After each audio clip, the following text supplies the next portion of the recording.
दोस्तों दिसंबर 2016 का दिन था। एक लड़के को उसके महीने की सैलरी मिलती है और सैलरी मिलते ही उसके दिमाग में अय्याशी करने का ख्याल आने लगता है। उसके लिए वो उत्तर प्रदेश के मेरठ में एक कबाड़ी बाज़ार में बने कोठे पर जाता है और फिर वहाँ पर लड़कियों को देखने लगता है। जब वो कोठे के अंदर जाता है तो वहाँ पर एक से बढ़कर एक लड़कियों को देखता है जो हर एक दिन अपने आप को नीलाम करके पैसे कमाती हैं। दोस्तों वहाँ पर एक से बढ़कर एक खूबसूरत लड़कियाँ होती हैं जो अपने जिस्म पर सिर्फ उतना ही कपड़ा पहन के रखती हैं जितना उनका सेंसिटिव पार्ट ढका रह सके, और वो अपने पार्ट को दिखाकर, अपने जिस्म को दिखाकर पैसे कमाती हैं। दोस्तों वहाँ पर वो लड़का उस लड़की को ढूंढता है जो उसे पसंद आ जाए और उसकी ज़रूरतों को पूरा कर दे। लेकिन तभी कोठे के अंदर से एक आवाज़ आती है।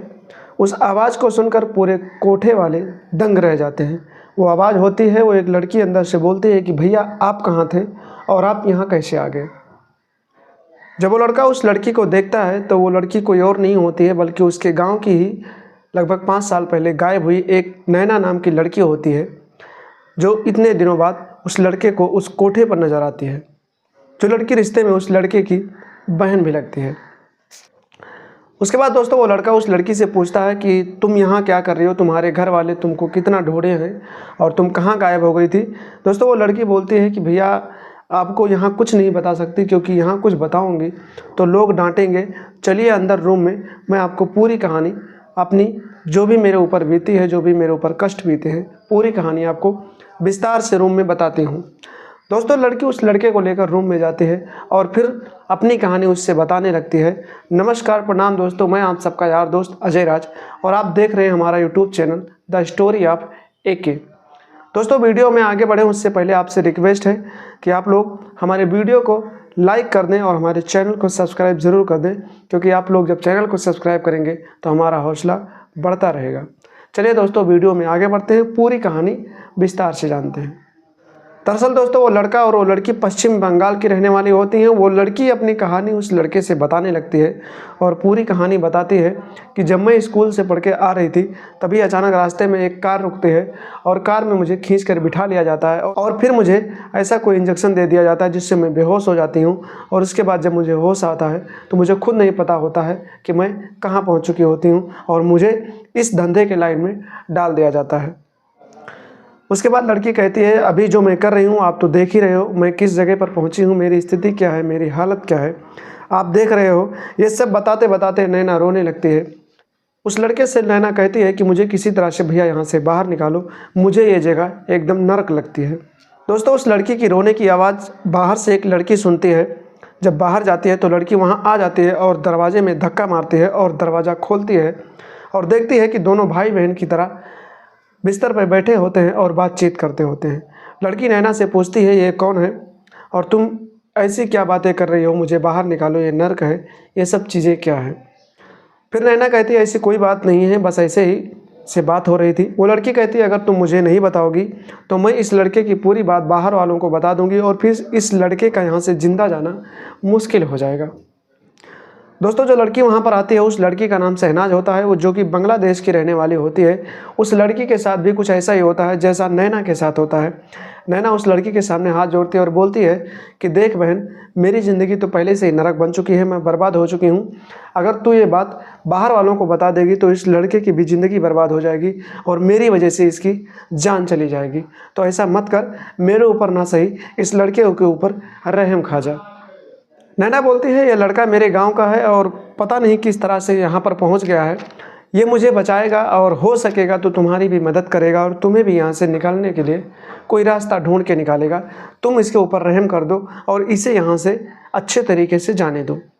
दोस्तों जब नैना की बात वो लड़की सुनती है तो उस लड़की की आंखें भर आती हैं और कहती है तुम तो इसी देश की हो, तुम्हें ढूंढते ढूंढते कोई यहाँ आ गया, या हो सकता है इत्तेफाक से कोई यहाँ पर आ गया है, तुम्हें बचा लेगा, लेकिन मैं तो बांग्लादेश की हूँ, मुझे यहाँ पर कौन बचाने आएगा। मेरे परिवार वाले एक नहीं 7 जन्म भी ले लेंगे तो मेरी कोई भी शिनाख्त नहीं पाएंगे और मुझे इस नर्क से नहीं निकाल पाएंगे। दोस्तों जो शहनाज नाम की लड़की होती है, वो लड़की भी उस लड़के के आगे हाथ जोड़ती है और कहती है, भैया जिस तरह से तुम अपनी बहन को यहाँ से बचा के जाओगे, मेरी भी कुछ मदद कर देना, और हो सकेगा तो मुझे भी इस नरक से किसी तरह से बाहर निकलवा देना, क्योंकि मेरा एक छोटा बच्चा है, मेरा परिवार है, मेरा पति है, मेरे माँ बाप हैं जो रो रो के बेहाल हो चुके होंगे। मुझे आए हुए 2 साल हो गए हैं और उन लोगों के मेरी कोई जानकारी नहीं है, मैं कहाँ हूँ, किस हालत में हूँ, मैं ज़िंदा भी हूँ या मर गई हूँ।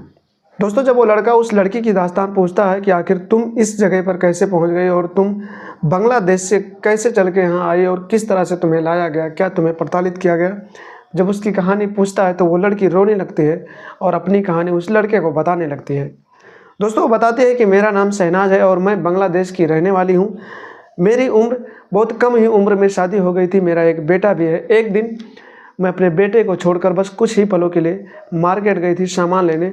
जब मैं रिटर्न वापस आ रही थी तो मेरा दिमाग थोड़ा काम नहीं किया और मैं एक गलत ऑटो में बैठ गई, और फिर जाकर कुछ दूर जब ऑटो पहुंचा तो मेरा दिमाग काम किया। उसके बाद मैं वहां पर उतर गई और फिर वहां से पैदल आने की कोशिश की, लेकिन तब तक रात हो गई थी। जब मैं कुछ दूर गई तो वहाँ पर एक व्यक्ति मिला, उससे मैंने कहा, भैया मुझे इस जगह पर जाना है, किस तरह से जाऊँ, किस रास्ते से जाऊँ। उस लड़के ने कहा, बहन जी आप टेंशन मत लीजिए, मुझे भी उधर ही जाना है, चलो मैं आपको छोड़ देता हूँ। दोस्तों वो लड़का उस लड़की को बहन बहन करता है तो वो उस पर विश्वास कर लेती है और फिर उसके गाड़ी में बैठ जाती है। कुछ दूर जाने के बाद एक होटल मिलता है और होटल पर वो लड़का रुकता है और कहता है, बहन रास्ता अभी लंबा है, यहाँ पर कुछ पानी पी लेते हैं, उसके बाद हम लोग चलते हैं। वो लड़की उसके ऊपर पहले से विश्वास कर ली होती है, बोलती है ठीक है आप पानी ले आओ, पानी पी लेते हैं और उसके बाद आगे की रास्ते में हम लोग अपना सफ़र करेंगे। दोस्तों वो लड़का भी उस लड़की के साथ कुछ नाइंसाफ़ी करना चाहता है और उसकी पानी में बेहोशी की दवा मिला देता है, और जैसे ही वो लड़की पानी पीती है वो बेहोश हो जाती है। उसके बाद दोस्तों जब उस लड़की को होश आता है तो वो अपने देश में ना होकर इंडिया में होती है और फिर वहाँ के लोगों से पूछती है, मैं यहाँ कैसे आ गई, मुझे यहाँ कौन लाया है, मुझे अपने घर जाना है, मुझे मेरा बच्चा रो रहा है, मेरे परिवार रो रहे होंगे, मुझे अपने देश जाना है, मैं यहाँ कैसे आ गई। जब इतनी बात वो पूछती है तो वहाँ के लोग बताते हैं कि ये तुम्हारा देश नहीं है, ये इंडिया है, तुम इंडिया में आ चुकी हो और यहाँ से तुम्हारा वापस जाना बहुत ही मुश्किल है, और यहाँ से अगर तुम भागना चाहोगी तो तुम भाग भी नहीं पाओगी और तुम्हारी जान भी जा सकती है, यहाँ से भागने की कोशिश मत करना। दोस्तों वो लड़की उन लोगों से कहती है कि मुझे मेरे देश पहुँचा दो, मेरे परिवार है, मेरा बच्चा है। बहुत रोती है, बिलखती है। उसके बाद उसे मारा जाता है, पीटा जाता है और उसे नशे की इंजेक्शन दी जाती है जिससे वो लड़की बेहोश हो जाती है। इसी तरह से उसके साथ बहुत दिनों तक बर्ताव किया जाता है और धीरे धीरे जब उन लोगों को लगता है कि वो लड़की पूरी तरह से मेरे कंट्रोल में आ चुकी है, जो मैं बोलूँगा वो करेगी, तो वो लोग उसको इंजेक्शन देना बंद कर देते हैं और फिर उस लड़की को कोलकाता से, दोस्तों वो लड़की इंडिया में जब आती है तो एक कोलकाता शहर है वहाँ में आती है। उसके बाद वो लोग वहाँ से कोलकाता से उस लड़की को मुंबई भेज देते हैं धंधा के लाइन में, यानी कि उसे कोठे पर भेज देते हैं। दोस्तों जब वो लड़की कभी भी विरोध करती है तो उसे बहुत मारा पीटा जाता है और हर एक दिन उसके साथ लगभग 10 से 20 लोग उसके जिस्म के साथ खिलवाड़ करते हैं और उसकी ज़िंदगी को बद से बदतर बना दिया जाता है। दोस्तों जब 3 महीने बीत जाते हैं, लड़की मुंबई में रहती है और अपने जिस्म का धंधा करती है। 3 महीने के बाद वो लोग उस लड़की को मुंबई से निकालकर दिल्ली के जीबी रोड भेज देते हैं, जहां पर एक नए कोठे पर भेज देते हैं, क्योंकि दोस्तों इनका एक काम होता है कि एक एक लड़कियों को 5 महीने, 6 महीने या 4 महीने एक जगह पर रखकर दूसरे कोठे पर भेज देते हैं, ताकि उस कोठे को अच्छे से एक नए कस्टमर मिलते रहें और एक अच्छे तरीके से उनका कोठा चलता रहे। उस लड़की को भी जीबी रोड भेज दिया गया। दिल्ली में वो जाकर धंधा करने लगी।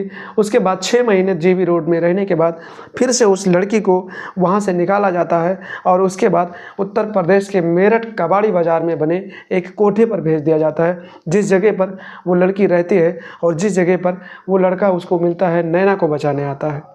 दोस्तों इतनी कहानी बताने के बाद शहनाज रोने लगती है और रोते रोते बताती है कि भैया यहाँ पर बाहर से कई लोग रोज़ आते हैं और हमारे जिस्म के साथ खिलवाड़ करते हैं। जो यहाँ पर जिस्म के भूखे आते हैं उनको हम लोगों को उनके सामने परोस दिया जाता है और हम लड़कियों के साथ बहुत सारी नाइंसाफ़ी की जाती है और हमारी ज़िंदगी को बद से बदतर बना दिया जाता है। हमारी ज़िंदगी एकदम नर्क बन चुकी होती है।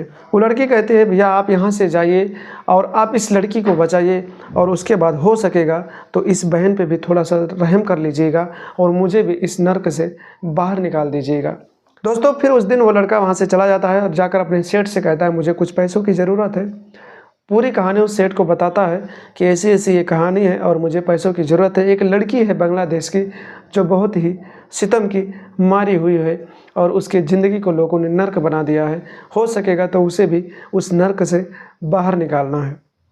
दोस्तों सेठ भी बहुत ही नेक इंसान होता है। वो लड़के की बात सुनता है और उस लड़के के ऊपर विश्वास करता है और उस लड़के की मदद करता है और सीधे वो थाने में जाकर जो थाने की इंचार्ज होती है उनकी पूरी बात बताता है। थाना इंचार्ज भी एक महिला होती है दोस्तों, वो भी जब इस कहानी को सुनती है तो एकदम से एक्शन में आ जाती है और फिर कोठे पर जाकर रेड मार देती है। अपने पूरे स्टाफ के साथ बातचीत करती है और वो महिला इंचार्ज कोठे पर रेड मार देती है और नैना और शहनाज के साथ बहुत सारी ऐसी लड़कियों को वहाँ से बचाती है जो जिस्म के बाज़ार में धंधा करवाया जाता है, जिनकी ज़िंदगी नर्क बना दी जाती है। ऐसी बहुत सारी लड़कियों को उस कोठे से उस लड़के ने अपने सेठ के साथ मिलकर और उस थाना इंचार्ज के साथ मिलकर रेड मारकर उन लड़कियों को छुड़ाता है और फिर शहनाज को उसके वतन भेज दिया जाता है। जब शहनाज कई दिनों बाद अपने परिवार से मिलती है, अपने बेटे से मिलती है, अपने पति से मिलती है, अपने माँ बाप से मिलती है, तो वो बहुत खुश होती है और खुशी के मारे रोने लगती है। तो दोस्तों ऐसे लोग आजकल लड़कियों को किडनैप कर लेते हैं, रास्ते चलते हुए कहीं भी किडनैप कर लेते हैं और उनको एक ऐसे समाज में डाल देते हैं जहाँ पर वो अपने आप को एकदम ज़िंदगी उनकी बद से बदतर हो जाती है और उनकी ज़िंदगी एकदम नर्क बन जाती है। तो दोस्तों इस कहानी में बस यही होता है कि एक लड़की होती है, उसको किडनैप कर लिया जाता है और फिर उसको एक ऐसे धंधे में डाल दिया जाता है जो एक आम तौर पर जैसे बोलते हैं कोठा, जो कोठे पर लड़कियां धंधा करती हैं उस धंधे में डाल दिया जाता है और उन लड़कियों के ज़िंदगी को बद से बदतर बना दिया जाता है, नर्क बना दिया जाता है।